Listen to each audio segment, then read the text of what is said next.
Et salut, j'espère que tu vas bien. Moi c'est Christophe, artiste 3D.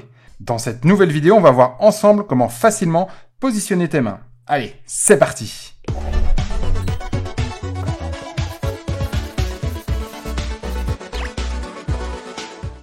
On va voir donc ici comment on peut gagner énormément de temps lors de la création d'une main.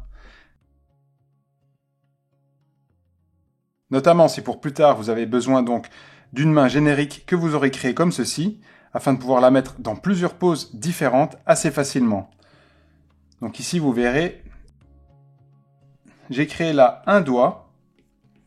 On va voir ici au niveau des face groups, comment bien gérer vos face groups afin de facilement donc placer vos doigts un par un.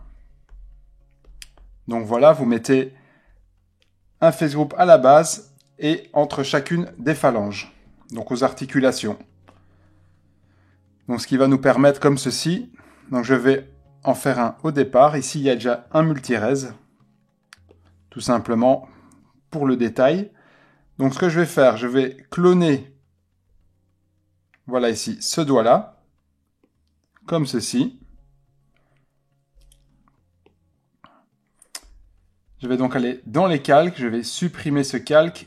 Ici, je vais vous montrer le calque, tout simplement. C'est un calque de détail qui ne fonctionne qu'avec le multirez suffisamment élevé. Donc j'avais fait un calque de détail ici. J'essaye de faire maintenant un maximum de détails sur les calques afin que ce ne soit pas donc destructif, que l'on peut toujours venir éditer et avoir aussi la forme de base. Pouvoir récupérer la forme de base, c'est vraiment très pratique. Donc tout ça grâce au calque. Mais donc pour le positionnement des doigts, je passe en subdivision assez basse. Je n'affiche pas les détails. En soi, je peux les afficher s'ils seraient définitifs. Mais ici, pour l'exemple, ce n'est pas nécessaire. Donc voilà, je rajoute un layer. Et donc ça va être un layer de position. Donc pour facilement sélectionner donc les doigts et en faire et les mettre dans des positions spécifiques, voilà, je prends ici le masque, j'active les face groups, je clique une fois, voilà, sur mon face group, 2 fois, 3 fois, ici la phalange en plus, je peux venir tout simplement un peu blurrer, j'inverse, je blur aussi ici, voilà, et ensuite avec le gizmo, je modifie le point de pivot, tout simplement je le mets au niveau de l'articulation. Je regarde si ça me convient. Je peux venir ajuster comme ceci, légèrement. Et en fonction de la position que je veux donner, hop, je désactive donc l'édition du pivot. Je viens, comme ceci, le mettre dans la position. Je désélectionne. Je viens aussi parfaire un tout petit peu donc les articulations en fonction du style que je veux donner au personnage. Voilà, on a ici une position. Vous l'aurez compris, je la désactive et je viens en créer une nouvelle, donc un nouveau layer. Et pareil, je passe en sélection, voilà, comme ceci. Je blur, j'inverse, je blur. Je prends le gizmo, je bouge le point de pivot, voilà ici, au niveau de l'articulation tout simplement. Je regarde qu'il est bien aligné par rapport, voilà, aux mèches. Et je viens ici effectuer, voilà, un petit pli. Donc je laisse la sélection activée pour le moment afin de ne pas toucher au reste. Je modifie légèrement la géométrie. Voilà, et je peux comme ça venir encore facilement inverser ma sélection, modifier, et de toute façon, même si je perds ma sélection, je peux toujours venir facilement, comme ceci, sélectionner des parties spécifiques afin, voilà, de ne pas toucher au reste. Si je veux uniquement, voilà, bouger ça. Donc c'est vraiment très pratique à ce niveau-là. Donc là, j'ai un calque comme ceci. et un calque comme ceci.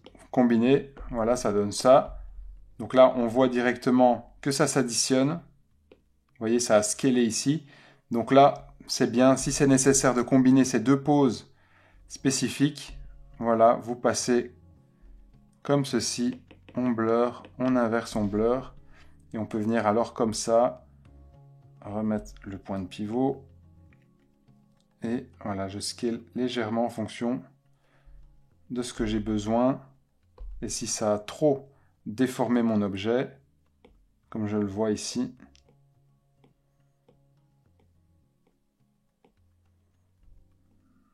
voilà, je le réajuste. Voilà, comme ça, tout simplement.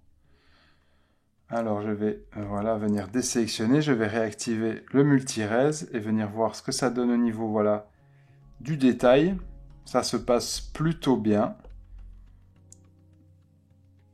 Mais vous voyez, comme ceci, on peut venir tout simplement combiner des poses de doigts. Donc en gros, l'idée, c'est de préparer donc simplement tous les plis de vos doigts, avec les poses éventuellement comme ici intermédiaires. Comme ici, j'ai fait une pose extrême et vous voyez alors au niveau de l'interpolation, ça ne se passe pas bien, évidemment, il va au plus court, ce qui est logique en soi. Donc j'ai mis une pose extrême comme ceci. Et donc vous pourriez comme ça avoir plusieurs calques avec des poses différentes sur vos doigts. Et ainsi vous avez comme ça tous vos doigts qui sont prêts à être posés rapidement. Voilà, c'est vraiment très pratique, surtout quand vous avez régulièrement des mains à faire pour vos personnages. Ne fût-ce que si vous n'êtes pas certain à 100% de la pose des doigts. Voilà, vous pouvez encore venir toujours chipoter comme ceci. Voilà, là évidemment.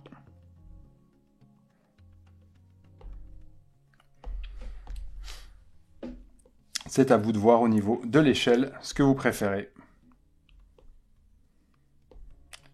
Et donc ici, j'ai déjà fait plusieurs fois des mains sur des personnages différents dans Nomade. Voilà, et ce que je remarque, c'est ça. C'est que souvent, la pose des doigts est complexe. Grâce, évidemment, maintenant, au Face Group, ça devient beaucoup plus simple. Et maintenant, évidemment, si vous combinez ça avec les layers, vous avez encore beaucoup plus de liberté afin de pouvoir comme ça facilement venir customiser vos mains. Et voilà, cette vidéo est à présent terminée. J'espère qu'elle te sera utile. Moi, je te souhaite bonne sculpture, bonne création et à la prochaine. Ciao!